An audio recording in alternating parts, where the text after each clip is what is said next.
Radio Roja Palu 101,8 FM dan Radio Roja Bandung 104.3 FM. Menebar cahaya sunnah.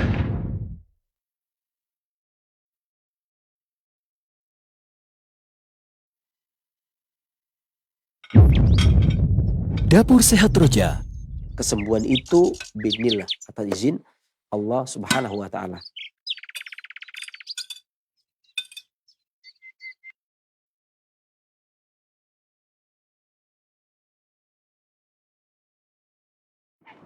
Bismillah, Assalamualaikum warahmatullahi wabarakatuh.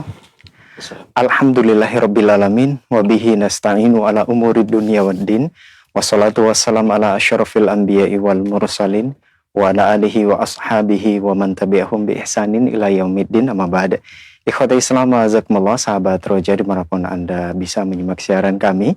Apa kabar Anda di kesempatan Rabu pagi menjelang siang yang berbahagia ini? Semoga Anda dalam keadaan sehat selalu dan tentunya semoga dalam penjagaan dan perlindungan Allah Subhanahu wa taala. Allahumma amin.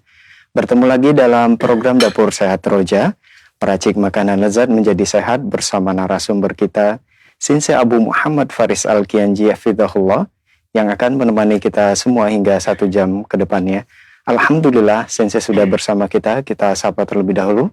Assalamualaikum warahmatullahi wabarakatuh. Waalaikumsalam. Apa kabarnya? Alhamdulillah sehat ya. Barakallahu fiik.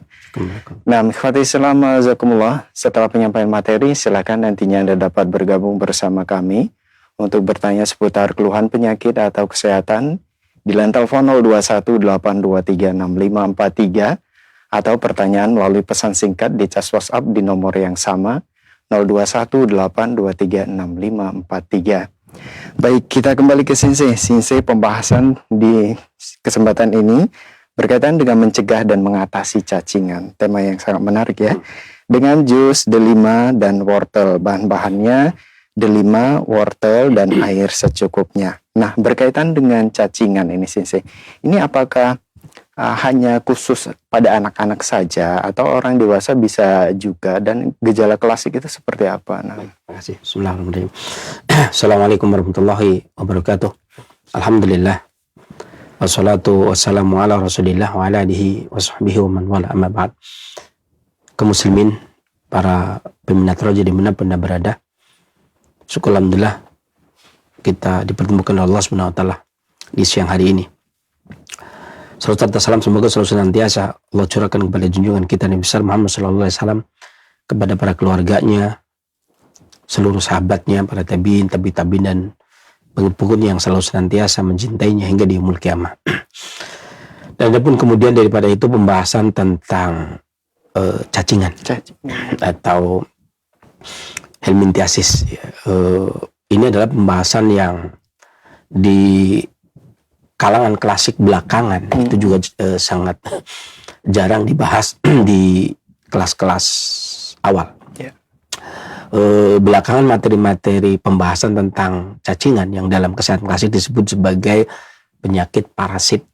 Ya, itu secara umum ketika orang itu belajar awal sekitar 1, 2 sampai 4 tahun. Bahkan terkadang sampai 4 tahun pun belum dibahas materi-materi tersebut, baru kemudian belakangan. Saya sempat bertanya waktu itu, kenapa kok tidak di awal? Katanya karena sebagian besar masyarakat kita itu, maksudnya sebenarnya sudah tahu ketika menangani kasus cacingan, karena udah dipublikasikan dari zaman dahulu. Itu yang pertama. Kemudian yang kedua, biasanya cacingan ini dikaitkan dengan pengobatan medis biasanya. Makanya orang sudah disediakan pengobatan medis dan sebagainya. Sangat jarang pasien yang datang ke pengobatan tradisional kemudian sakitnya cacingan. Hal inilah yang kemudian beberapa penyakit-penyakit yang jarang ditangani kemudian dibagas bagian belakangan. Apalagi kalau saya melihat dari buku-buku pembahasan tentang pengobatan klasik, termasuk pengobatannya, itu memang di bab akhir. di kelas 2 aja di bab akhir. Jadi ketika Shinsei kelas 1 nggak ada pembahasan, tapi di Shinsei kelas 2 juga ada tadi pembahasan akhir. Alasannya seperti itu belakangan. Kalau dulu dia dimasukkan ke dalam gangguan pencernaan, kemudian dibahaslah cacingan tersebut. Secara umum para pengobat klasik itu mensepakati bahwasanya penyakit itu dibagi menjadi 2 macam. Sakit materi yang terjadi dengan bertambahnya materi secara berlebihan, dalam hal ini termasuk makanan dan minuman secara alamiah. Nah ini masuk di sini, kalau pengobat klasik mensepakatinya di sini. Sakit ini sering terjadi, sebabnya adalah memasukkan makanan pada badan sebelum makanan tercerna, artinya kelebihan kadar yang dibutuhkan oleh tubuh dan memakan makanan yang sedikit bermanfaat serta sulit dicerna. Sehingga ini membiasakan makanan seperti ini akan menimbulkan berbagai macam penyakit. Di antaranya adalah lamban bergerak, kemudian diare dan seterusnya. Ini masuk ke sini. Dalam pengobatan klasik itu dimasukkan ke bab ini. Kalau yang di awal-awal. Kemudian juga Imam Syafi'i menyebutkan bahwasanya di dalam diwannya penyebab penyakit badan itu ada 3. Yang pertama makan makanan berlebih. Ini juga dimasukkan ke sini. Minum minuman keras, kemudian seksual berlebih ya. Yang kedua dan ketiganya. Artinya di dalam buku-buku yang diberi judul Tibun Nabawi, saya tidak mengatakan pembahasan pengobatan Nabawi, tapi buku-buku atau kitab-kitab yang diberi judul Tibun Nabawi, kebanyakan sakit pembahasan cacingan itu dimasukkan ke sakit yang diakibatkan oleh gangguan perut, yang merupakan wadah dari makanan, baik dikarenakan kekeliruan makanan secara kuantitas maupun berlebihan secara kualitas. Sehingga menyebabkan masuknya faktor lain yang menyebabkan seorang menjadi terganggu pencernaannya, yang kemudian di era modern diperinci kasusnya dengan adanya parasit atau larva yang ada di dalam tubuh, bakteri dan seterusnya. Allah alam. Jadi uraiannya, penyakit di buku-buku awal itu penyakit pencernaan yang diakibatkan oleh berbagai jenis cacing seperti anisakit, askaris, kemudian kayak cacing gelang, cacing tabang, cacing kremi dan sebagainya maksudnya. Disebabkan masuknya larva cacing ke dalam pencernaan melalui makanan atau minuman yang terkontaminasi, artinya enggak bersih. Kemudian makanan tidak pencernaan tidak mampu mencerna dan membunuhnya.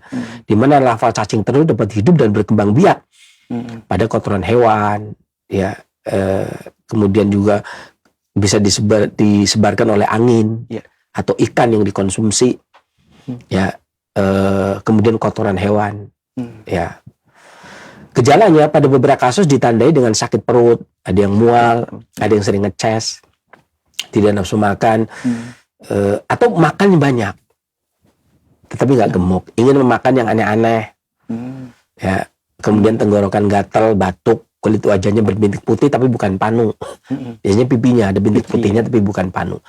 Kukunya berbintik abu-abu, nggak putih, lama-kelamaan badannya kurus, perutnya bengkak, bahkan dapat terjadi demam, nyeri di dada, dan juga bisa terjadi muntah dan diare. Di pengobatan klasik ini biasanya ramuan yang digunakan untuk mengatasi cacing ini ya disesuaikan jenis cacingnya biasanya. Jadi ada kalanya misalkan obat A untuk cacing kremi, obat B untuk cacing tambang, obat C untuk cacing gelang, misalkan seperti itu, untuk cacing pita dan sebagainya. Dan di sini kita membahas adalah yang secara umum, cacing secara umum, artinya bisa juga buat kreminya, walaupun wortel kan secara umum buat cacing kremi, tapi delima kan hampir semua cacing, ya, cacing bahkan termasuk cacing pita, itu di situ.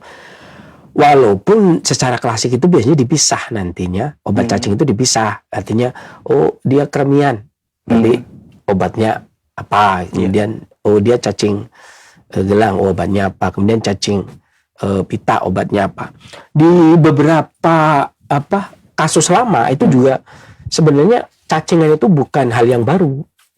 Artinya dulu pun cacingan udah pernah terjadi, bahkan kalau di Cina belakangan ini, kalau orang-orang yang belajar ilmu Shinsei itu biasanya mereka akan disebutnya di sana sindrom Ku namanya. Sindrom Ku itu sindrom cacing. Biasanya begitu. Dan penyakit cacingan ini ya dari sisi klasik awal dulu ketika saya awal belajar itu sebenarnya dibahas awal berbarengan dengan pencernaan. Saya sedikit sampaikan dulu sebelum kita Ya. meracik ya. Di mana cacingan dalam kesehatan klasik itu dikenal dengan sindrom Ku. Ini berbagai macam cacing pokoknya. Dan dulu ada kasus di naskah kuno yang menyebutkan bahwasanya ada orang yang terkena cacing pita ya. Ini di Cina kuno ini. Sebelum Masehi itu kemudian dikasih cuka sama bawang putih, kemudian diminum, kemudian cacingnya keluar. Indonesia nggak seperti itu, nggak se ekstrim itu sih. Cina muntah keluar cacingnya. Itu di beberapa literatur disebutkan seperti itu. Ya, jadi gejala umum cacingan ini bervariasi tergantung pada jenis cacing yang diyakini ada dan sindrom spesifik yang mendasari. Dan gangguan pencernaan seperti sakit perut, mual, muntah, diare, sembelit ini biasanya gangguan utamanya. Seperti dan perubahan nafsu makannya meningkat, selalu lapar atau justru hilang sama sekali. Ini juga masuk cacingan. Jadi berarti apa kalau cacingan itu harus makannya banyak? Enggak, sebaliknya juga bisa. Gak nafsu juga bisa, nafsunya banyak juga bisa. Kemudian ketidaknyamanan kalau perempuan itu di alat kelamin ya, biasanya gatal. Atau di sekitar anus, itu biasanya kremi itu ya. Anak-anak itu biasanya. Itu orang dewasa juga Bisa ya. kremian bisa ya. Kalau dulu istilahnya kalau kami makan kelapa itu ya, parutan kelapa di namanya. Kalau sebenarnya kalau dia sudah keluar itu diambil sudah selesai sebenarnya Bisa. masalahnya. Biasanya kan kalau panas itu cacingnya keluar sehingga gatal di duburnya. Biasanya kalau anak-anak saya kalau nangani itu kalau sebelum penanganan sebelum obat, kalau dia kemudian gatal, dia disuruh nungging kemudian ditiup. Itu karena di luar itu hawanya dingin, dari luar itu panas, dia keluar tuh. Nanti pakai tisu sama kemudian diambil gitu. Nanti baru dikasih obat itu. Atau ada gejala sistematik seperti kelelahan pada orang dewasa nih. Mungkin anak kecil ngomong lelahan, lemah, letih, lesu, lemas, pusing, kemudian sulit fokus, penurunan berat badan yang tidak dapat dijelaskan karena apa penurunan berat badan itu. Ini juga sering terindikasi pada orang-orang dewasa.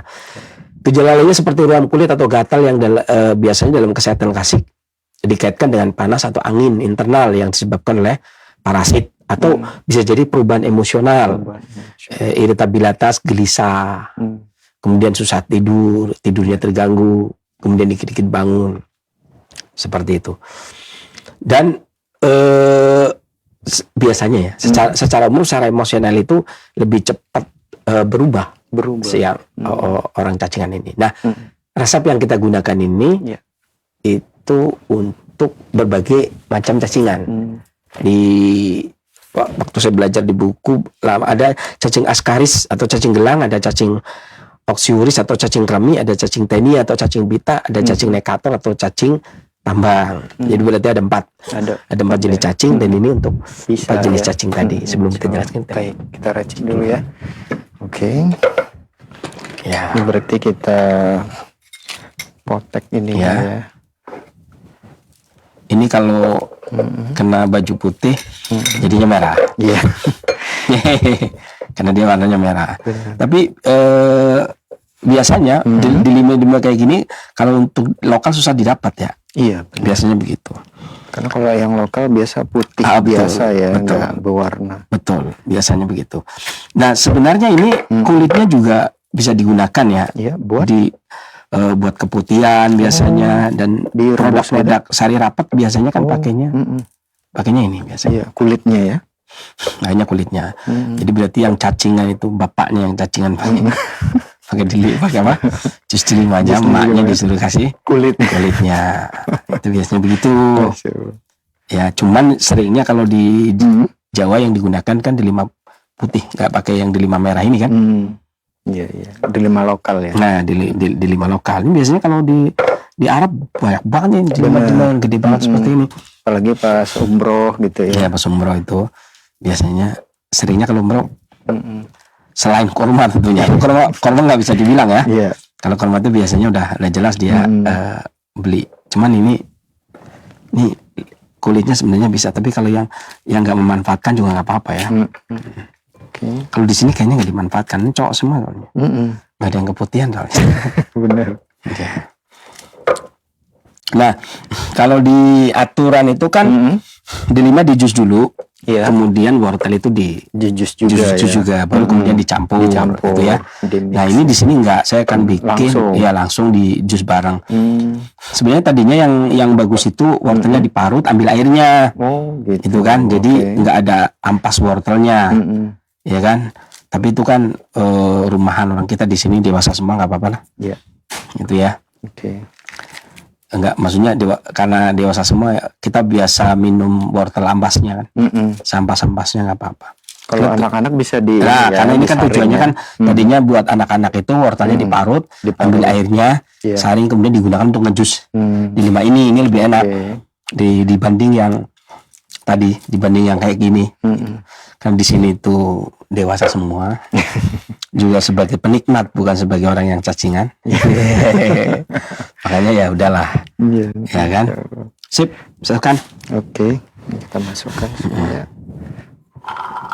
Masya Allah, warnanya bagus ya, merah merona. Ya. Wortelnya sambil separuh aja, karena kita porsi sedikit. Karena dilimanya dikit tadi, udah. Sip. Udah cukup segini ya? Ini buang aja ya, nggak ada yang keputihan soalnya. Ya. Udah tambah air secukupnya. Cukup. Lagi Dikit lagi. dikit lagi. Hop. Cukup. Oke. Biar agak encer. Ya ini kita blender ya.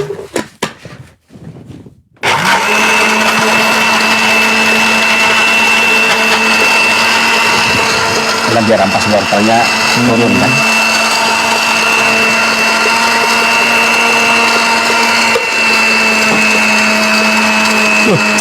Warnanya keren banget. Oke. Warnanya bagus banget loh. Iya, merah merona. Tuh, cipratan juga ya. Masya Allah. Iya. Seger ya. seger ya. Gak apa-apa, nanti tidak ada saringan, nanti kalau minum saring aja. Oke. Ya kan? Ada putih-putihnya masuk. Baik, kita lanjut sini. Ya. Saya bahas ininya dulu. Apa? D5. D5 Ya. ya. Oke. Kan D habis itu wortel. Ya. Jadi D5 itu sebenarnya sudah terkenal dari dulu. D5 bro. Konon kabarnya D5 itu tumbuhan asli Persia. Persia. Yang sudah hancur ya di zaman Nabi. Dan Himalaya di India Selatan. Atau Timur Tengah lah ya. Timur Tengah. Yang tersebar kemudian ke Indonesia. Mungkin yang dimaksud delima ini kali, yang bisa dari jadi. Persia dan Himalaya.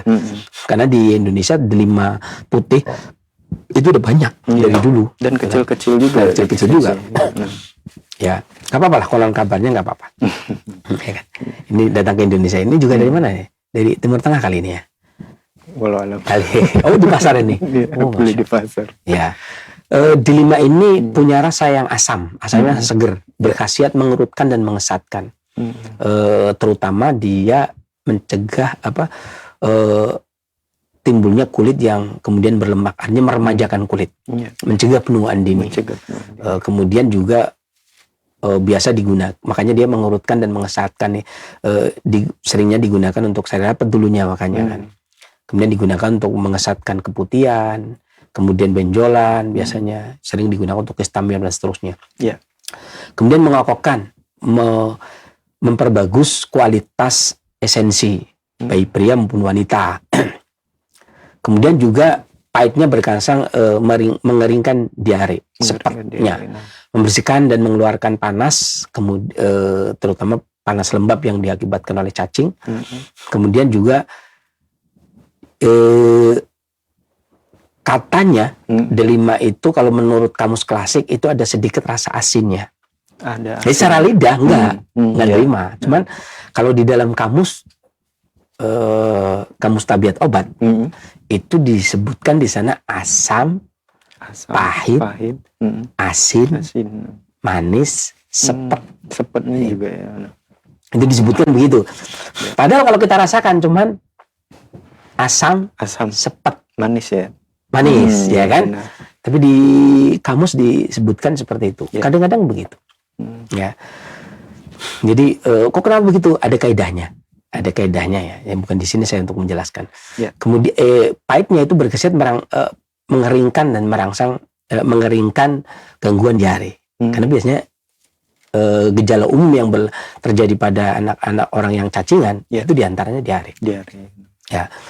Kemudian mengeringkan lembab. Nah, biasanya parasit itu akan menimbulkan panas lembab. Pahit itu mendinginkan, panas mengeringkan lembab. Ya. AC-nya berkhasiat melunakkan dan memperbagus kualitas esensi dan saripati makanan yang ada dalam tubuh, sehingga tidak dimakan oleh cacing. Sepetnya mengerutkan, mengesatkan, kemudian tawar hambarnya bersifat manis, menguatkan energi vital. Kemudian dari sisi penelitian, ada nggak kaitannya dengan apa tadi? Cacingan. Berdasarkan efek farmakologi dari kandungan yang ada pada D5, D5 itu bersifat astringan, beracun, menghentikan pendarahan, obat cacing. Ini penelitian nih ya. Kemudian anti diare dan antivirus. Ini sepaket penelitian ya, yang dilakukan. Saya nulis apa enggak ya? Ada saya tulis penelitian efek farmakologi dari buah dari D5. Untuk pertumbuhan, mengendalikan penyebaran infeksi virus polio, virus herpes simplex, kemudian juga virus HIV. Ya, kemudian di sini juga disebutkan kandungan alkaloidnya itu sangat beracun untuk melumpuhkan cacing pita. Bukan beracun bagi kita, beracun bagi cacing. Cacing gelang, cacing kremi, dan beberapa cacing lainnya yang kemudian melepaskan pegangan dari dinding usus sehingga terbawa bersama tinja keluar dari tubuh. Masya Allah, ya. Jadi dari sisi penelitian ini dikarenakan kandungan alkaloidnya. Kalau dari sisi tabiat itu karena manis asam sepatnya itu berguna untuk mengharmoniskan limpa lambung dan hati sehingga memperbagus sistem pencernaan. Bisa hingga perut bisa membunuh cacing kemudian mengeluarkan lewat BAB.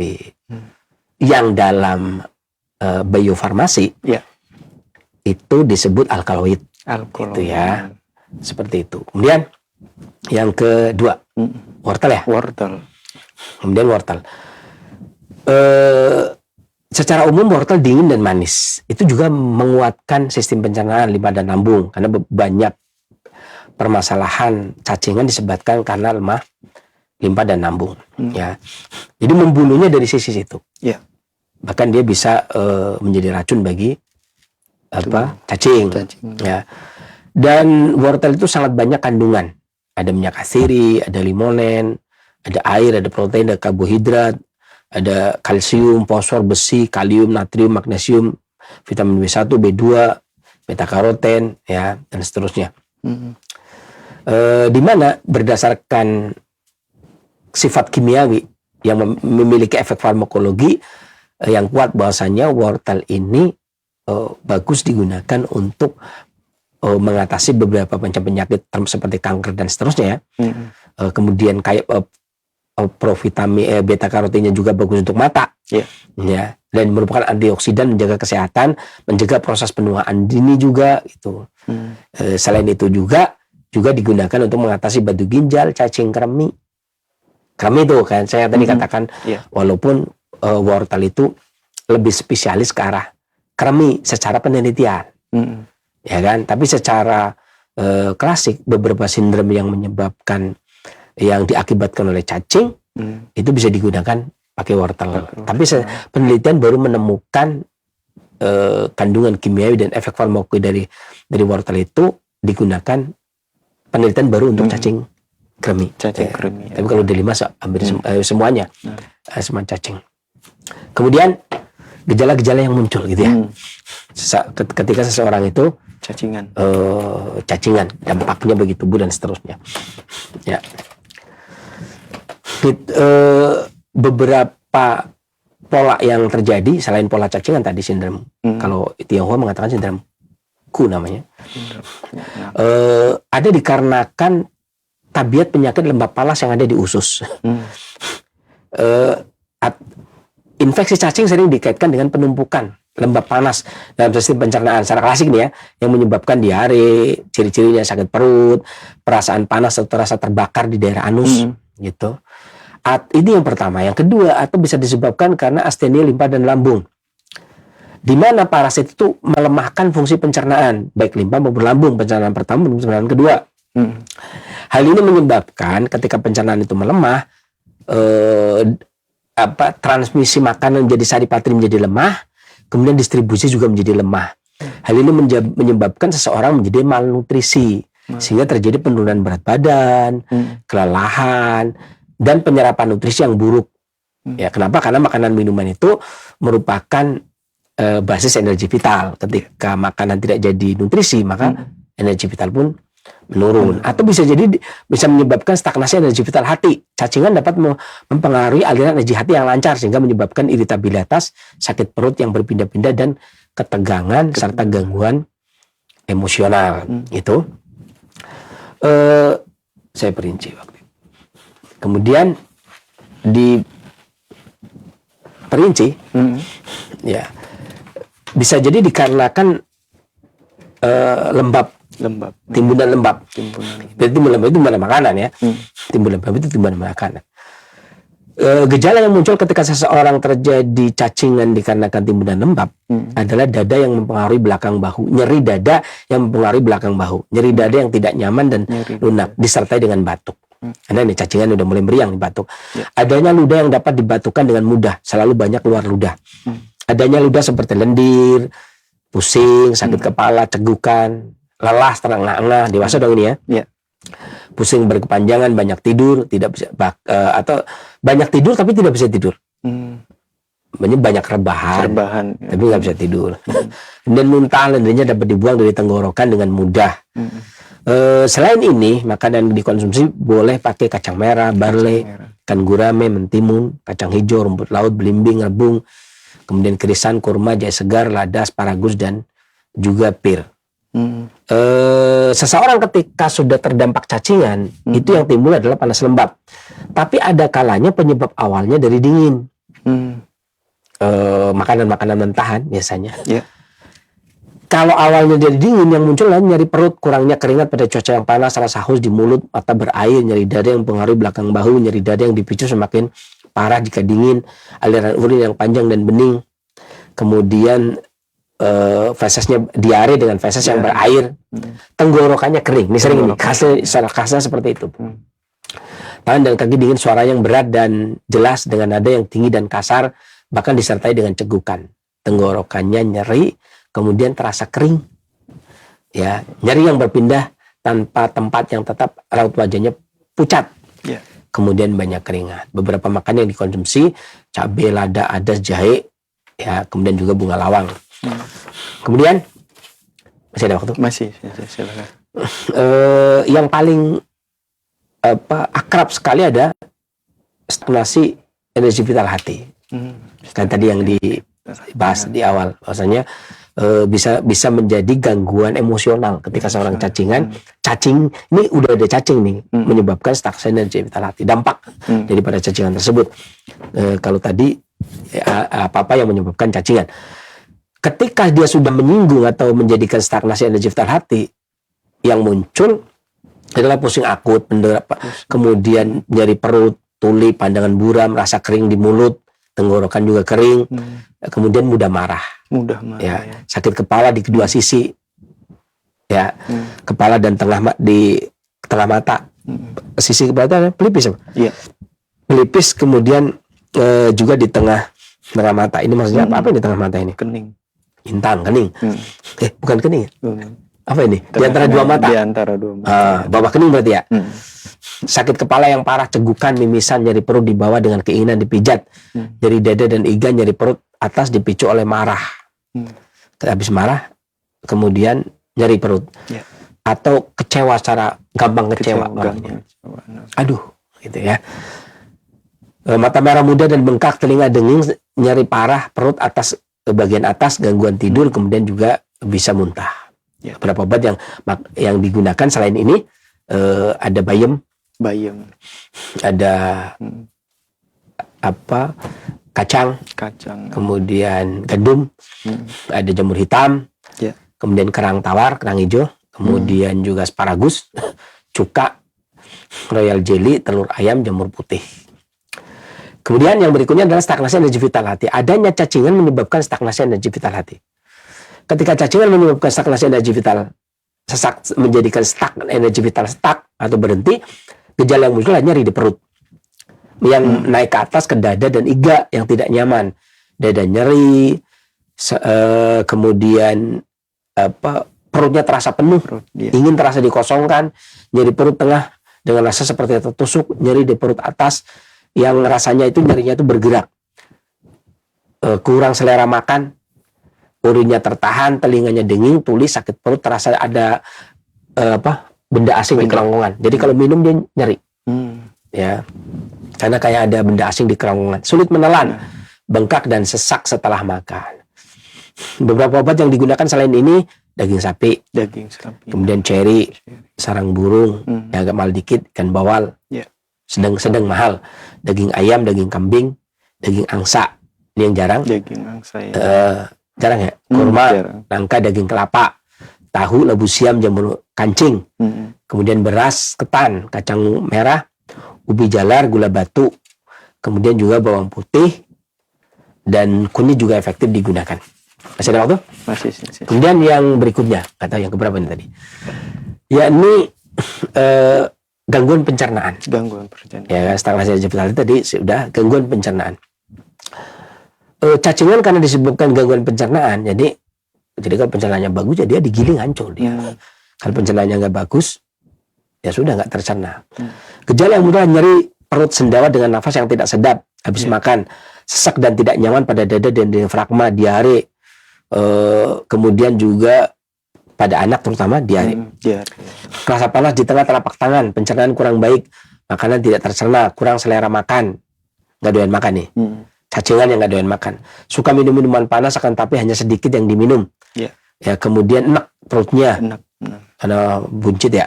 Jadi bagian dalam perut dan bengkak dengan rasa yang kenyang. Jadi perutnya gede, kayaknya kenyang. Sakit perut yang memburuk saat dipijat. Nah ini kalau ini dipijat buruk, nyeri. Sakit perut yang muncul secara tiba-tiba dengan tidak suka makanan, fesesnya bau tidak sedap, ketika muntah yang keluar hanya air bening. Beberapa makanan dikonsumsi, diantaranya selain ini ya, gandum, kacang merah, cabai, koriander, sereal, lobak, anggur, nangka, teh, tomat, kemudian kapulaga. Selain jus delima dan wortel. Kemudian yang kelima ya, itu gangguan limpa. Gejala yang muncul adalah nyeri perut yang menyerang tiba-tiba, nyeri perut yang berpindah, jadinya pindah-pindah nih, karena cacing kan jalan tuh ya. Nyeri perut yang memburuk jika dingin dan membaik jika hangat. Ketika dihangatkan dia baik. Tangan dan kaki dingin, kulitnya mulai kuning. Ini udah lama nih. Lama-kelamaan limpahnya lemah. Kulitnya mulai kuning. Ya. Tapi kuningnya kuning gelap biasanya. Diare dengan rasa yang dingin. Mencret dengan rasa perut yang dipegang bagian bawah terutama itu dingin. Fesesnya berair dan sedikit adanya pembengkakan di perut. Buncit ya. Pencernaan yang nggak baik, bibir berwarna merah muda, kemudian kurang selera makan, diare berkepanjangan, kemudian kalau tidur ngeces banyak, kemudian sering muntah, jadi banyak lendir. Selain ini, jus delima wortel yang dikonsumsi makan diantaranya ada kayu manis, minyak cengkeh, adas, bawang putih. Kalau bawang putih ketemu cuka itu kalau ngeces bagus, kacang pistasium, cabai, adas, bunga lawang. Kemudian jahe segar. Masih ada? Masih sih. Sedikit lagi. Kemudian lembab panas. Tadi saya sebutkan diantaranya yang bisa menyebabkan, kalau di dalam naskah-naskah klasik adalah lembab panas. Gejala yang muncul manakala cacingan diakibatkan lembab panas. Gejala yang muncul adalah nyeri di perut.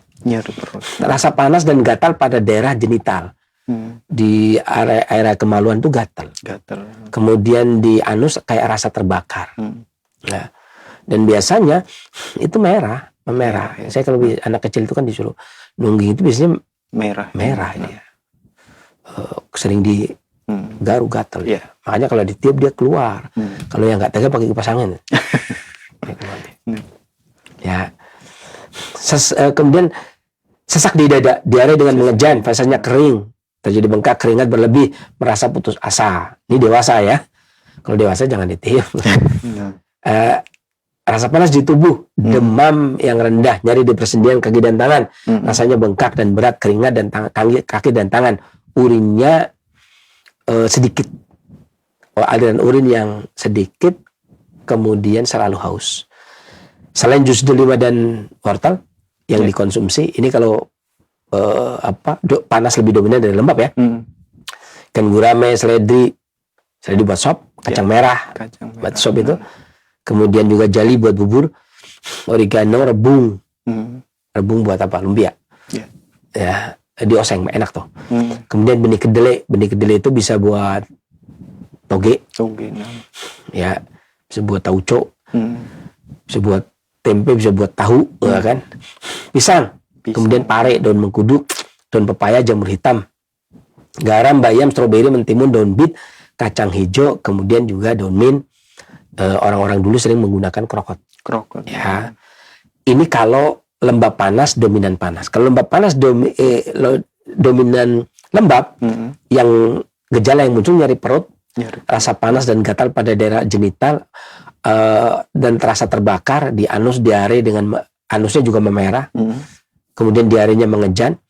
Tapi fasenya berair, mengejan tapi ketika keluar berair. Puncit atau adanya pembengkakan, keringat berlebih, rasa berat di tubuh, gatal dan nyeri di daerah vulva secara frekuen waktu-waktu tertentu. Kemudian demam rendah, tidak haus. Kalau yang tadi haus, kalau ini tidak haus. Nyeri di persendian pada kaki dan tangan. Jadi perbedaannya nggak haus. Yang mencolok adalah tidak haus. Rasa bengkak dan berat, keringat di tangan dan kaki atau kepala, kurang selera makan, urinnya tertahan. Ini yang tadi haus, yang ini nggak haus. Yang dikonsumsi diantaranya hampir sama, ikan gurame, seledri, kacang merah, jali, oregano, rebung, benih kedelai, pisang, mengkudu, daun paya, pare, jamur hitam, garamnya, kemudian bayam. Sebenarnya tambahan stroberi, mentimun, daun bit, kacang hijau, daun mint, krokot, kemudian selain delima dan jus delima dan wortel. Masih ada? Masih. Nah, satu lagi cukup? Oke. Atau lemah limpa lambung. Yang terakhir saya bikin dari lemah limpa lambung. Gejala yang muncul ketika cacingan diakibatkan oleh lemah limpa dan lambung adalah nyeri di perut, urinnya bening, tangan dan kaki dingin, diare dan muntah yang muncul sering. Setelah itu kemudian lelah, cegukan dengan suara yang rendah, menyukai kehangatan dan suka dipijat. Kalau tadi nggak suka dipijat, ada yang berarti ada cacingan suka dipijat, ada yang tidak. Nyeri yang memburuk saat kelelahan dan lapar dan membaik setelah istirahat dan makan. Raut wajahnya pucat, keringetan dengan tangan dan kaki dingin, kurang selera makan, nafasnya pendek, sakit perut, perutnya bergejolak, muntah makanan yang tidak tercerna, perutnya selalu kembung.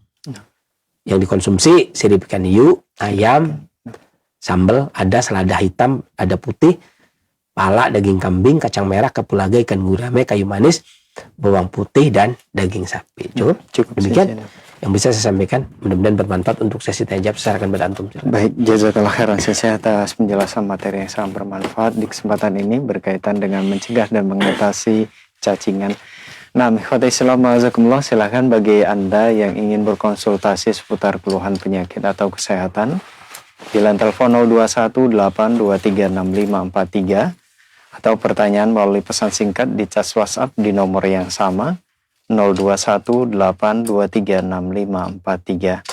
Baik, untuk pertanyaan pertama kita coba angkat di line telepon 0218236543. Ya, silakan.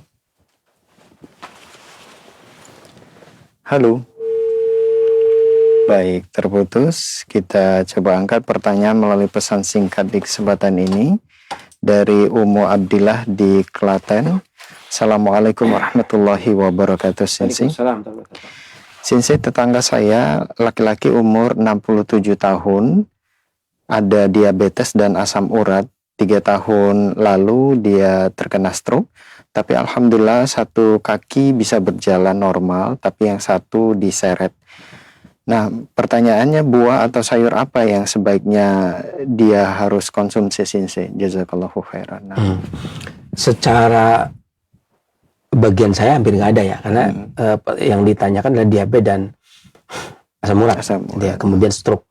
Diabetes, asam urat, dan stroke itu adalah pertanyaan yang harusnya dilayangkan ke dokter. Karena diabetes itu juga penyakit yang biasanya dikatakan oleh dokter berdasarkan hasil pemeriksaan. Asam urat juga berdasarkan pemeriksaan. Kemudian stroke juga demikian, disebabkan oleh apa dan apa. Dan biasanya yang sudah diatur di negeri kita ini, mana yang buat dokter, mana yang buat pengobat tradisional. Bukan pengobat namanya sekarang, penyehat tradisional. Itu biasanya penyehat tradisional itu yang ditanyakan adalah keluhan, ya kan, berkaitan dengan keluhan. Ketika sebenarnya sempat pembahasan kan, itu ketika pembahasan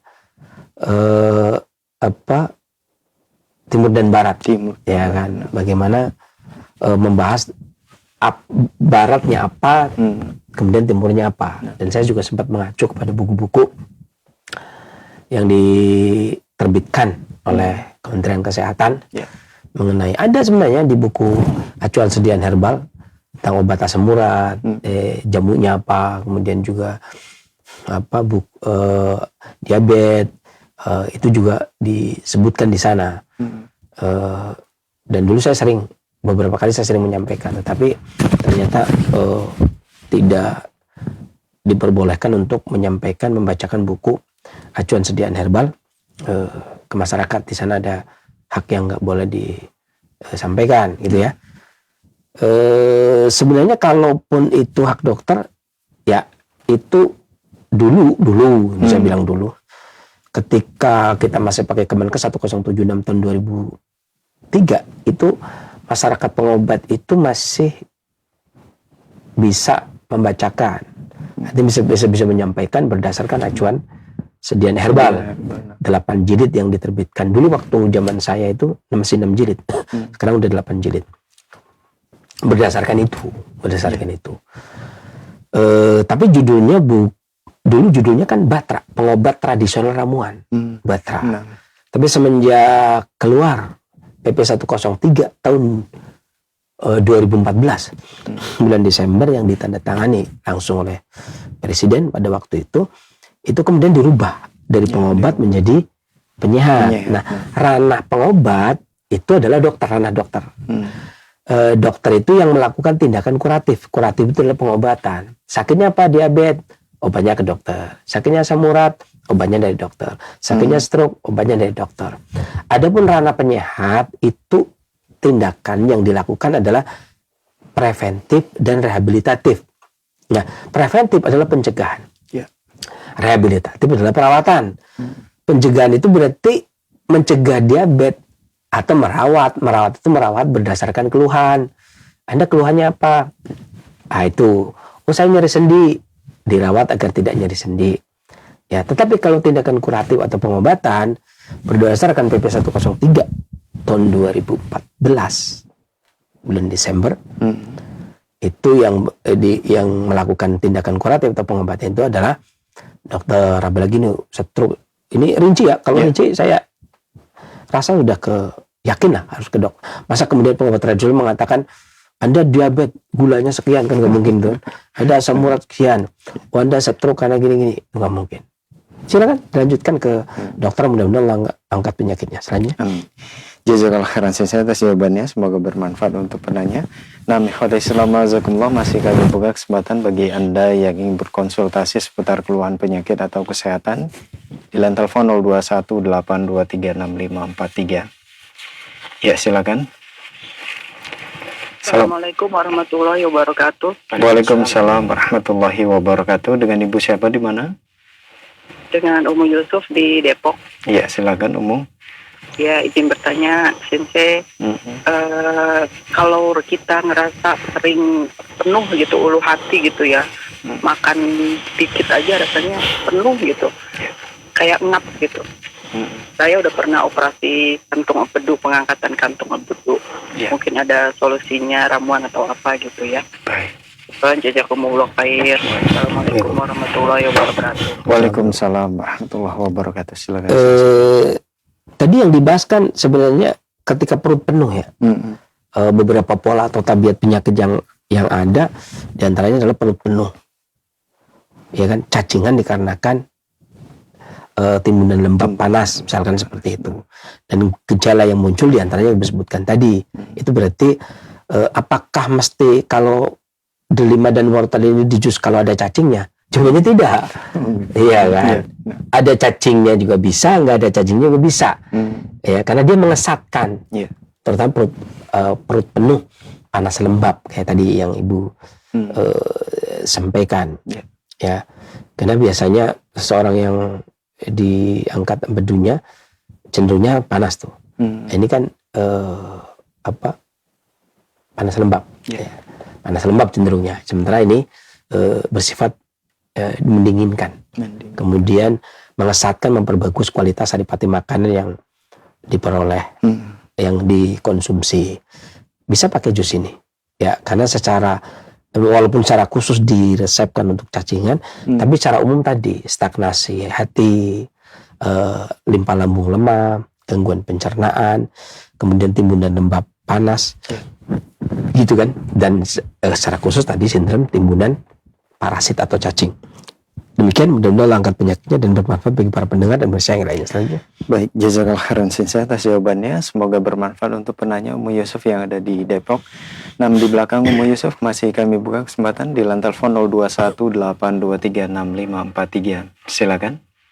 Assalamualaikum warahmatullahi wabarakatuh. Waalaikumsalam warahmatullahi wabarakatuh. Dengan Ibu siapa di mana? Fatimah. Ibu Fatimah di mana? Ya, silakan Ibu. Saya mau tanya sini ke saya ini Afwan. Saya mau nanya di luar itu saya sakit kulit ya. Di belakang leher ini kayaknya gatal gitu, kena keringat, kayaknya menembal ya. Sampai merembet ke depan. Itu saya minta solusinya kalau udah panas keringat itu gatal terus. Kalau minum sedikit gatal lagi. Terus ya nggak habisnya kalau udah keringatan gatal terus sampai menebal ya. Itu saya minta solusinya apa, obat luarnya dan obat minum. Jadi Assalamualaikum warahmatullahi wabarakatuh. Waalaikumsalam warahmatullahi wabarakatuh. Silakan sih. Sebenarnya selain perbanyak buah, karena diantaranya wortel maupun delima itu juga memperbagus paru, ya. Dan gatalnya Ibu seringnya dikarenakan lemah paru. Juga kalaupun alergi, ini juga memperbagus kualitas makanan. Ibu juga bisa menggunakan kunyit 1 ibu jari, kemudian diparut, kemudian diseduh, kemudian diminum. Setiap bangun tidur, mau tidur. Adapun untuk obat luarnya, Ibu bisa menggunakan mengkudu, kemudian digosokkan. Ya, atau lengkuas digosokkan. Kalau kejangko ya, kan di belakang tadi ya? Iya, di belakang. Yang paling gampang sih kalau bumbu dapur lengkuas sih. Lengkuas kemudian digosokkan. Kan dia bisa untuk kadas, kurap, panu, eksim dan kata yang lainnya. Lengkuas itu. Adapun yang diminum tadi kunyit dan perbanyak buah. Seperti delima, jeruk. Kemudian wortel masuknya apa ini? Sayur ya? Sayur biasa. Wortel boleh. Ya, kemudian buah-buah yang lain juga. Demikian, mudah-mudahan Allah angkat penyakitnya dan bermanfaat bagi para pendengar dan pemirsa yang lainnya selanjutnya. Baik, jazakallahu khairan atas jawabannya. Semoga bermanfaat untuk penanya Ummu Fatimah. Nah, masih kami buka kesempatan di lantai telepon 0218236543 bagi Anda yang ingin berkonsultasi seputar keluhan penyakit atau kesehatan. Silakan. Ya, halo. Baik, terputus. Kita beralih ke pertanyaan melalui pesan singkat kembali dari hamba Allah di Tanjung Pinang, Kepulauan Riau. Assalamualaikum warahmatullahi wabarakatuh, Sensei. Waalaikumsalam warahmatullahi wabarakatuh. Sensei, saya waktu itu suka main futsal dan olahraga lain, lalu pernah sakit di lutut dan area sekitar engkel. Sekarang sudah nggak begitu sakit, namun sekarang sering bunyi kletek kalau lutut dibengkok luruskan. misal mau sujud, demikian area sekitar ankle-nya. Pertanyaannya itu bunyi apa sih dan disebabkan karena apa? Bagaimana solusinya? Jazakallahu khairan. Bunyi sendi tadi. Bunyi lutut tadi kan. Bunyi apa itu bunyi lutut tadi, bunyi sendi. Bunyi-bunyian begitu kan biasa orang-orang yang kelebihan panas, kurang pelumas. Ya kan? Ya saya nggak berhak setuju atau tidak setuju, tapi kata Imam Ibnu Qayyim itu olahraga itu sekedar kemudian berjalan dan kulitnya agak berkeringat, basah sedikit, lembab sedikit, itu udah masuk. Bahkan berjalan menuju masjid untuk sholat aja itu masuk kategori menggerakkan badan, gerak badan. Ya. Kadang-kadang orang belakangan ini hobi itu kayak hampir jadi sesuatu yang membuat dia harus kayak wajib yang dia tahu kalau nggak dilakukan juga nggak dosa, tapi wajib banget itu. Kalau nggak bisa itu. Pokoknya ini. Nah itu yang kadang-kadang padahal kan baik olahraga maupun makanan itu sesuai kebutuhan tubuh ya. Saya butuh nggak sih? Saya butuh renang. Saya butuh main bola. Saya butuh lari. Seberapa butuh sih? Gitu. Saya butuh apa nih? Tepok bulu itu ya. Bulu tangkis. Iya, bulu tangkis ya. Karena ada bulunya. Iya, betul. Ya sah-sah saja. Tapi saya mengikuti pendapat para ahli. Ya, olahraga itu agar dia bisa dilakukan seterusnya sampai tua. Kira-kira olahraga apa yang bisa? Bukan karena profesi loh ya, profesi udah jelas, karuan itu mah. Profesi pemain bola, gajinya sekian itu kan. Kalau nggak main nggak digaji gitu ya. Kalau ini kan enggak, itu olahraga judulnya. Hobi jangan disamakan dengan olahraga. Harusnya buat, ini saya hobi tebak bulu apa tadi? Bulu tangkis ya, bulu tangkis. Dan ini tepuk bulu ya, bulu ditangkis itu ya. Saya hobi, itu hobi namanya. Kadang-kadang sampai malam, sampai jam 12. Banyak kawan-kawan yang kemudian, wah seru itu kalau sampai malam, sampai jam 12 tuh. Apakah benar begitu? Karena itu kebutuhan tubuh. Nah, sebenarnya ketika misalkan dia sakit jantungan kemudian berobat, ketika saya katakan jangan olahraga malam, istrinya senang banget itu. Kan berarti sebenarnya hobi dia pribadi ya. Saya tidak menyalahkan sih. Ya sah-sah saja, namanya juga hobi. Saya juga punya teman yang sepedaan, ya kan, sampai kalau di sini sampai puncak, sampai Ciang sana, sampai mana tahulah. Ada yang sampai Cirebon. Olahraga. Saya serius. Iya, tapi naik kereta dulu. Gitu.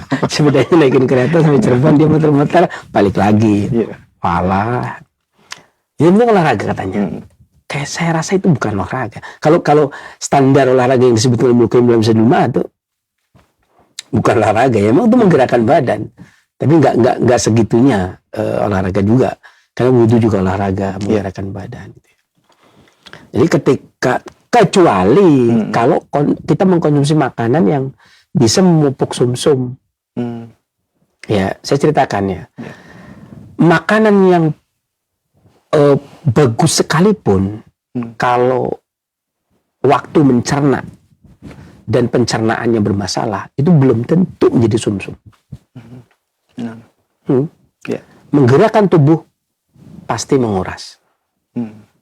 Iya kan? Betul. Seluruh gerak tubuh itu pasti menguras, bukan cuma darah, pasti esensi juga. Di antaranya adalah sumsum.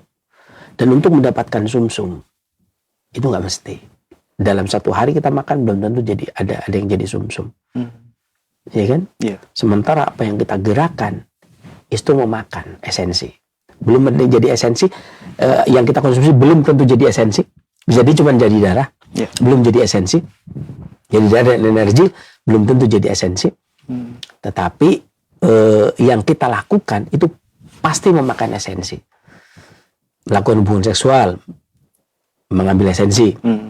Olahraga atau gerak badan ya, itu mengambil esensi. Tadi ini kemudian bola mengambil esensi. Tapi yang kita makan belum tentu jadi esensi. Bisa jadi cuma jadi energi dan darah. Tapi belum tentu jadi esensi. Jadi makanya ketika kita diforsir, esensinya kurang. Itu kan. Kalau kesukaan itu ya makanya harusnya kalau kesukaannya hobi-hobinya kayak gitu ya, bersepeda, kemudian olahraga kayak gitulah ya, bola dan sebagainya. Kalau saya enggak sih, saya belum pernah main bola soalnya dari kecil, jadi saya nggak tahu rasanya. Ya, saya ketika olahraga pun kalau main bola ya di lapangan cuma jalan-jalan, nggak pernah nendang juga. Kan udah diperebutkan teman-teman nih. Kalau saya ikut rebutan juga nggak enak juga, biarin deh ditendang sana.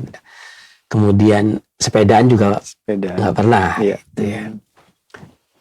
Saya pernah sepedaan malam-malam adik saya sekali-kali kayaknya. Bukan berarti nggak pernah sama sekali ya. Pernah ngayuh. Pernah. Tapi bukan sepedaan. Ya. Tapi bagi orang yang seperti itu, yang dikonsumsi hendaknya seimbang. Sarang burung walet. Ya. Hobi butuh modal dong. Betul nggak? Betul. Hobi burung aja punya puluhan juta ya. Hobi loh. Saya bilang hobi. Hobi ya. Hobi itu kayak orang hobi buku. Itu beli bisa ratusan juta. Hobi loh. Ya bukan buku-buku yang biasa kalau yang dibeli kan. Hobi itu nggak bisa ditahan loh. Hobi sepedanya 300.000. Nggak mungkin. Sepedanya berapa? 50 kan? Hobi sepeda bedanya 50. Lah makanan yang dikonsumsi harusnya seimbang dong. Sarang burung. Ya kan? Sirip ikan hiu. Gitu dong. Yang dikonsumsi untuk mengisi sum-sum tulang yang kepake atau esensi yang kepake. Silakan. Ini salah satu di antara dua. Sarang burung atau sirip ikan hiu. Buat orang-orang yang ada gangguan sum-sum dikarenakan hobi. Mudah-mudahan bermanfaat juga bagi yang lainnya. Amin. Jazakallah khairan saya atas jawabannya. Semoga bermanfaat untuk penanya. Nah, masih kami buka kesempatan bagi Anda yang ingin berkonsultasi secara langsung di line telepon 0218236543. Ya, silakan. Pak, Assalamualaikum. Waalaikumsalam warahmatullahi wabarakatuh. Dengan Ibu siapa di mana? Dengan Sinte. Ya. Ibu Fauzia dari Tegal. Ibu Fauzia di Tegal, silakan Ibu. Ya, itu barusan itu ada tegas saksian itu, apa harus delima merah, apa ganti delima putih, boleh enggak? Ibu punyanya apa? Adanya delima putih. Oh boleh. Delima putih. Ya, bisa ya. Boleh Ibu. Iya. Oh gitu ya, sama wortel jadi nggak kasih maju kan, nggak telat. Nggak apa-apa, bagus. Delima putih juga bagus. Iya. Ya, delima putih juga bagus.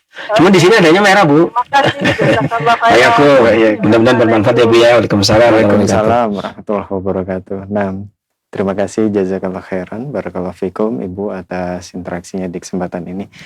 Nah, masih kami buka kesempatan di line telepon 0218236543 bagi Anda yang ingin konsultasi seputar keluhan penyakit atau kesehatan. Ya, silakan. Halo. Baik, terputus kembali. Kita ke pertanyaan melalui pesan singkat. Assalamualaikum warahmatullahi wabarakatuh, Sensei.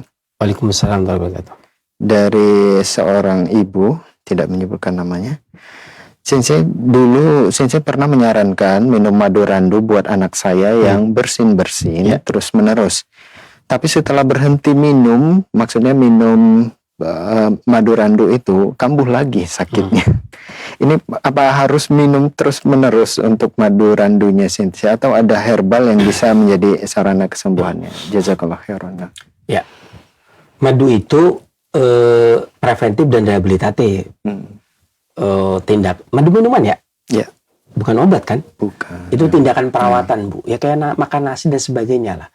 Selama organnya masih butuh dirawat, minum. Iya kan? Tapi kalau nanti Sebenarnya kurang jelas tadi. Maksudnya ketika berhenti berapa lama batuk? Karena kadang-kadang batuk itu ada musim tuh. Iya. Kayak sekarang lagi musim batuk loh. Benar. Iya kan? Kemudian misalkan anak ibu pas musim batuk, ya berarti bukan masalah nggak minum madu kan? Atau habis memakan makanan yang menyebabkan batuk, yang menimbulkan batuk. Yeah. Anak saya habis makan ini langsung batuk, ya bukan karena nggak minum madu juga kan? Itu yang perlu diperhatikan, karena ada juga pantangan itu atau alhimiah. Apa-apa yang dimakan menyebabkan batuk, tapi itu diperhatikan. Apa sih yang menyebabkan anak saya batuk? Oh, kalau habis makan ini dia batuk, ya udah jangan. Kalau biar nggak, kalau khawatir minum madu terus, sebenarnya madu kan pertahanan tubuh, Bu. Artinya biar pergantian musim juga nggak sakit, dan madu itu bagus buat kesehatan tubuh, buat tindakan preventif, juga buat selain buat perawatan juga buat pencegahan. Ya kan? Ya mendingan madu, mengkonsumsi madu. Ya, ya saya juga begitu. Jadi saya rasa semualah di rumah-rumah itu biasanya standby madu karena untuk perawatan. Dan untuk tindakan preventif, ya pencegahan. Lebih baik minum madu daripada nanti ketika sakit minum jamu yang pahit. Ya kan? Daripada minum pare, jus pare kan minum madu manis ya. Madu manis. Dia ya. Baik. Kemudian diperhatikan apa yang menyebabkan batuk. Nggak mestilah begitu nggak minum, hari ini nggak minum langsung batuk kan enggak, ya kan? Iya. Itu yang perlu diperhatikan. Mudah-mudahan bermanfaat juga bagi yang lainnya. Baik. Jazakallah khairan atas jawabannya. Semoga bermanfaat untuk penanya. Nah, ikhwati Assalamualaikum, masih kami buka kesempatan bagi Anda yang ingin berkonsultasi seputar keluhan penyakit atau kesehatan di line telepon 0218236543. Silakan. Assalamualaikum, Tete. Waalaikumsalam warahmatullahi wabarakatuh. Dengan Bapak siapa di mana? Bapak Iris di Padang. Pak Iris di Padang, Sumatera Barat. Silakan, Pak. Ya, yang saya tanyakan sekarang kesemutan dari siku sampai ke ujung jari. Nah, kalau kaki sampai ke ujung jari itu kesemutan terus, Tete. Jadi apa obat herbalnya yang saya terima kasih, Tete. Ya, sama-sama, Pak. Waalaikumsalam warahmatullahi wabarakatuh. Silakan. Untuk buahnya yang dikonsumsi buah pare. Buah pare saya bukan. Biasa sayur. Buah sayur ya. Yang pahit kan. Iya. Dan dia memerdeka. Dia di atas ya. Iya. Sayur ya? Ya udah sayur. Yang dikonsumsi berarti pare. Buah pare. Pare. Ya. Kalau atau buah mengkudu lah. Buah mengkudu yang matang yang udah putih. Kalau buahnya. Adapun beberapa jamu yang bisa dikonsumsi untuk gangguan kesemutannya, Bapak bisa menggunakan 1 ibu jari temulawak ditambah dengan 1 ibu jari jahe ditambah dengan 3 lembar daun salam, rebus sampai mendidih. 1 gelas sampai mendidih, gelas besar. Kecilkan apinya, biarkan 10 menit, saring bagi 2 minum. Bangun tidur. Mudah-mudahan mengangkat penyakitnya dan bermanfaat bagi para pendengar dan pemirsa yang lainnya selanjutnya. Baik, jazakallah khairan saya atas jawabannya. Semoga bermanfaat untuk penanya Bapak yang ada di Padang, Sumatera Barat. Nah, masih kami buka kesempatan di line telepon 0218236543 bagi Anda yang ingin berkonsultasi. Ya, silakan. Ya. Waalaikumsalam warahmatullahi wabarakatuh. Dengan Bapak siapa di mana? Abu Salsa di Depok. Mau nanya nih. Iya, silakan. Pinggang tuh sebelah kiri tegang. Jadi seperti sakit terus. Nah, kalau dalam posisi ruku sholat tuh terasa nikmat. Kira-kira apa ya penyelesaiannya itu pinggang? Sebelah kiri tegang gitu. Baik. Cukup itu aja. Iya, mohon ditunggu jawaban dari sensei Bapak. Ya. Abu Salsa ya di Depok. Iya, Abu Salsa di Depok. Ya, terima kasih. Ya, silakan sensei. Bapak bisa menggunakan jus apel 3/4 gelas sekali minum. Apel hijau. Ya, lakukan sehari sekali dan perbanyak minum air putih. Jus apel sehari sekali. Jus apel hijau sekitar 3/4 gelas. Demikian mudah-mudahan mengangkat penyakitnya dan bermanfaat bagi para pendengar dan pemirsa yang lainnya. Baik. Syukuran sisi atas jawabannya. Semoga bermanfaat untuk penanya Bu Salsa yang ada di Depok. Kita beralih ke pertanyaan melalui pesan singkat kembali dari Ibu Ani di Kalimantan Barat. Assalamualaikum warahmatullahi wabarakatuh, Sensei. Waalaikumsalam warahmatullahi wabarakatuh. Sensei, keluhan saya batuk berdahak berlendir, rusuk nyeri, badan panas kesemutan, perut panas, dan nyeri ulu hati. Mohon solusinya, Sensei. Syukran.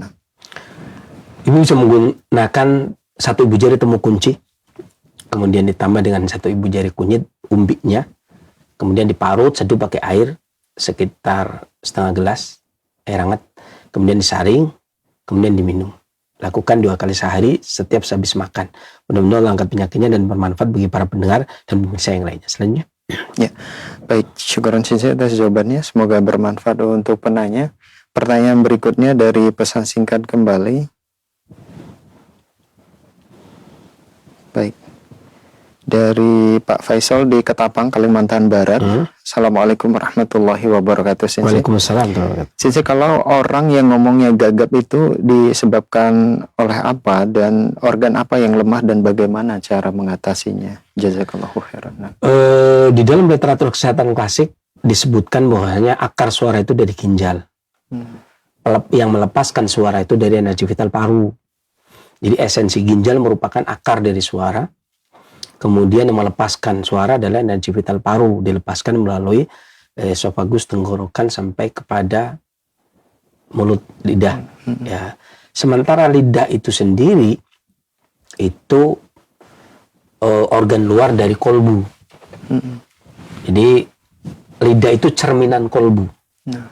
Jadi kalau boleh dibilang kalau Anda ingin melihat kondisi kolbu dan jantung seseorang, ya kalau kolbu ini yang saya maksud adalah kolbu sanobar, kolbu yang sebesar daging, sebesar buah sanobar, apa sanobar cemara ya, atau daging yang langsung di sebesar mudghah, dan jantung yang sebesar kepalan tangan.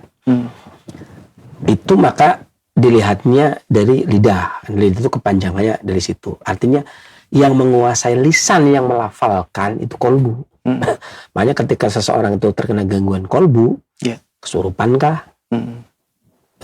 gangguan jiwa kah, itu bicaranya ngawur. Kolbunya masalah, bicaranya juga ngawur, gitu kan. Atau lagi stres juga bisa ngawur. Mania, kamu, atau sedih berlebih.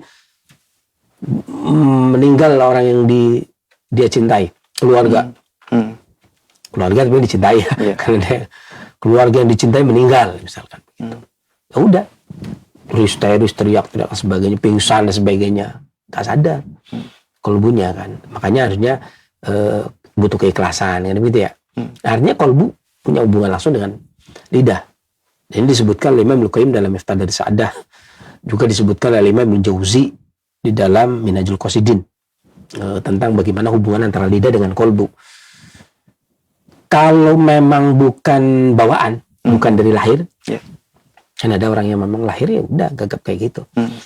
Kalau memang biasanya pengobatannya adalah 3 organ ini, kolbu ya. Yang pertama, dia dalam keadaan oke nggak? Ya kan, karena kalau bohong aja gagap itu kan. Bahkan kalau orang mau pentas aja grogi kan, bicaranya kalau grogi kan bisa begitu, disuruh menyampaikan, jadi apa, tag itu berkali-kali. Betul. Kalau yang enggak, ini memang butuh ketenangan loh untuk menyampaikan. Karena saya pernah punya teman yang mau promosi, itu udah tag, lihat kamera itu udah 20 kali gagal. Masya Allah. Jadi memang salam yang dia biasa, salam aja kayak biasa kamu. Padahal yang di situ cuma saya sama teman satu kameramen, gitu. Jadi saya tinggal ya, jangan, gak berani, ditinggal gak berani, minta temenin, dia tinggal minta ditemenin, lihat kamera katanya grogi apa? Kamera doang, ya kan, belum ada orang banyak, gimana adanya? Kata itu butuh ketenangan kan, artinya kolbu. Nah penyakit kolbu itu kata Imam Al-Qayyim ketika membahas tentang pengobatan badan, membahas tentang Tibun Nabawi, beliau menyebutkan pengobatannya itu dari apa yang datang dari Rasul alaihissalam. Tidak bisa kemudian kolbu itu pengobatannya yang datang dari manusia-manusia. Kan kita nggak tahu tentang kolbu. Ya kan? Adapun kalau permasalahannya esensi ginjal, akar suara, loh emang masalah? Iya, akar suara bermasalah. Saya kasih contoh. Orang yang esensi ginjalnya bermasalah kemudian menyebabkan suaranya nggak keluar. Kalau di kampung itu ada hajatan. Hajatan 3 hari 3 malam, kemudian nggak ada yang nyumbang. Habis suara. Kemudian dia hajatannya itu heboh. Ada hiburan apa gitu kan. Dia untuk hiburan ini dia bayar sekian puluh juta. Ini 100 juta. Ternyata yang nyumbang sedikit gitu. Itu suara habis loh. Dulu saya masih kecil tuh melihat dengan mata kepala saya sendiri. Tapi kalau yang nyumbang banyak, berasnya di kamar sampai numpuk, duitnya di tas banyak. Itu 3 hari 3 malam gak tidur, koncong aja ngomongnya, monggo silahkan. Tapi kalau enggak, suaranya nggak keluar, habis tuh serak. Karena dia takut nggak bisa bayar. Ginjal itu takut itu melemahkan ginjal. Jadi nggak bisa ngomong dia. Tapi alasannya semalam nggak tidur. Yalah, nggak tidur kalau yang nyumbang banyak gak aja. Gitu, itu ginjal. Kemudian paru. Ketika orang nangis kan, kadang sesenggukan. Sedih itu menyebabkan orang itu nyesak di dada. Ada sesuatu yang nyesak di dada itu nggak bisa diungkapkan. Iya kan? Betul. Ya, orang makanya kadang dulu orang-orang kampung itu kalau menyampaikan bapak saya meninggal, itu aja nggak bisa dia. Nangis dulu ya. Ada apa? Suruh nyampaikan ada karena nggak bisa mengucapkan. Atau paru-paru bisa menyebabkan orang sesak dan terbata-bata. Jadi intinya 3 organ tadi. Kolbu oke, ginjal oke, paru-paru oke, suara oke. Itu kan. Dan angin yang menyebabkan gangguan paru juga bisa menyebabkan serak. Ya, saya nggak tahu yang mana yang jadi masalah. Jantungkah, kolbukah, ginjalkah, paru-paru. Ya, silakan dicek dulu di yang terdekat. Masalahnya di mana. Tapi ada juga yang lisannya. Kalau orang dulu ada yang cadel ya. Cadel kemudian dikerok pakai cincin emas. Ada orang dulu kan begitu tuh. Logam. Ya, kenapa pakai cincin? Ya halus dia, ya kan. Kenapa pakai logam emas? Emas juga dulu buat pengobatan. Perak emas itu buat pengobatan. Kemudian ada juga yang pakai daun kelapa. Yang muda, yang kuning itu. Janur kuning. Di belah kemudian dibikin gini, kemudian dikerok buat ngerok lidah. Tentunya itu juga terapi untuk mengatasi cadel dan seperti itu ya, gangguan bicara seperti itu. Ada juga yang langsung ke lidahnya. Tapi secara organ 3 tadi. Mudah-mudahan bermanfaat bagi yang lainnya juga. Baik, jazakallah khairan Sensei atas jawabannya, dan itu merupakan pertanyaan kita terakhir. Mungkin ada sebagai penutup atau ikhtitam, silakan Sensei. Ya. Demikianlah pada kenyataannya hampir semua penyakit itu akan berimbas kepada organ. Walaupun para pengobat klasik itu konsentrasinya pada 5 organ pokok dan 5 organ atau 6 organ dasar lainnya. Adapun 5 organ pokok diantaranya adalah jantung yang di situ memuat kolbu, paru, limpa, kemudian hati, kemudian ginjal. Kemudian organ dasar lainnya diantaranya adalah lambung, usus besar, usus kecil, kantong empedu, kemudian kantong kemih. Para pengobat klasik biasanya konsentrasi di situ. Demikian pula ketika Imam Al-Bukhari menyebutkan tentang hikmah penciptaan manusia, kemudian organ-organ disebutkan, belum kan nggak semuanya didetailkan secara rinci. Apa yang bisa dikaitkan dengan organ yang ini, maka tidak disebutkan di organ yang lain. Karena kadang-kadang ketika di buku-buku klasik disebutkan Maidah, artinya bukan cuma lambung, tapi mencakup yang lainnya. Ya kan, ketika dia bilang tihal, itu mencakup semua pencernaan kedua dan seterusnya. Ketika menyebutkan dengan kolbu bukan hanya sekedar jantung fungsinya, tapi lebih luas lagi dari fungsi yang seperti itu. Tapi pada prinsip ini harusnya para pelajar harusnya dengarkan dan catatkan ini materi yang belum disampaikan. Ya, tapi kadang-kadang nggak disampaikan karena beberapa alasan tertentu ya. Ini memang aturan-aturan yang nggak cocok dengan aturan-aturan yang ada. Memang kita harus diarahkan kemana gitu ya.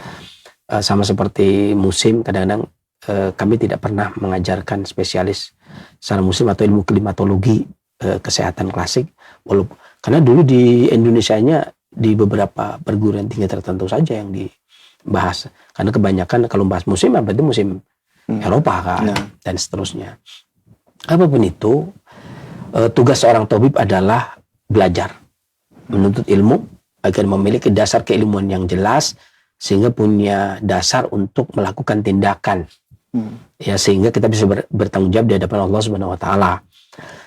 Adapun kesembuhan itu dari Allah Subhanahu wa taala. Enggak ada hak sedikit pun kita. Kadang-kadang diobati meninggal, kadang-kadang yang enggak diobati sembuh. Kadang-kadang baru minum obat sekali kemudian sembuh gitu ya. Kadang-kadang minum berkali-kali enggak sembuh-sembuh. Tapi untungnya, alhamdulillah pemerintah itu memposisikan pengobat tradisional itu atau penyehat tradisional itu di perawatan. Jadi kalimat perawatan itu kan sampai dirawat. Iya, dirawat sampai meninggal itu. Ya, kadang begitu tuh. Makanya kadang berobat di tradisional bisa puluhan tahun. Ya, dulunya namanya perawatan bukan pengobatan. Kadang seperti itu. Kadang-kadang teman-teman pengobatan klasik, teman-teman pengobat tradisional kadang-kadang gimana? Kok kita cuma perawatan, gak boleh ngobati? Ya nggak tahu. Mengobati itu sebentar. 1 hari sembuh sudah keluar rumah sakit. Yang ngerawat, kita begini. Jadi kan begitu. Demikian pun kita cuma punya usaha seperti itu. Asal punya ilmu yang jelas kita bisa bertanggung jawab. Bisa kita bertanggung jawabkan. Karena barang siapa tidak memiliki sesuatu kemudian memberikan sesuatu, ya dia harus bertanggung jawab. Memberikan pengobatan kemudian dia tidak memiliki ilmu pengobatan sebelumnya, dia akan bertanggung jawab di hadapan Allah nanti.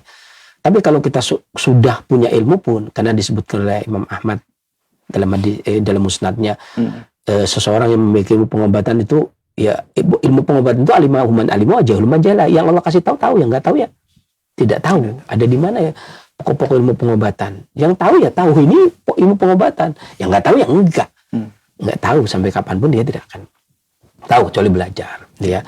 Tapi belajar kayak apapun, ya kan, kayak saya dari kecil dicekokin ilmu pengobatan sampai bosan, nggak punya teman. Ya, nggak punya teman, nggak main, cuma belajar doang. Itu pun kan nggak ada jaminan kan, karena kesembuhan itu dari Allah Subhanahu wa taala. Itulah uniknya di situ. Ya, jadi tidak merasa jawara karena tidak memegang kunci kesembuhan, tapi punya kewajiban untuk menuntut ilmu agar bisa mengatasi masalah dan bisa bertanggung jawab di hadapan Allah. Mudah-mudahan yang saya sampaikan bermanfaat. Saya kira bila taufiq wal alhamdulillah alamin. Wassalamualaikum warahmatullahi wabarakatuh. Waalaikumsalam warahmatullahi wabarakatuh. Terima kasih jazakallahu khairan barakallahu fikum kepada guru kita Syekh Abu Muhammad Faris Al-Kianji hafizahullah atas ilmu yang sangat bermanfaat. Demikian ikhwati Islam wazakumullah, program Dapur Sehat Roja meracik makanan lezat menjadi sehat. Semoga apa yang telah kita simak dengarkan dapat kita fahami dengan baik dan benar. Dan bagi Anda yang diuji sakit oleh Allah, tetaplah bersabar, berikhtiar dan berdoa karena kesembuhan dari Allah Subhanahu wa taala. Kami yang bertugas pamit undur diri. Mohon maaf atas segala khilafan.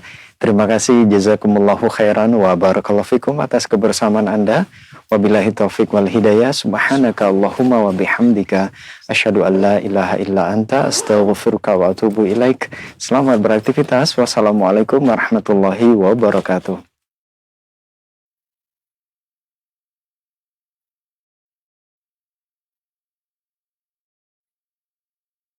Simak Radio Roja Bogor 100.1 FM, Radio Roja Majalengka 93.1 FM, Radio Roja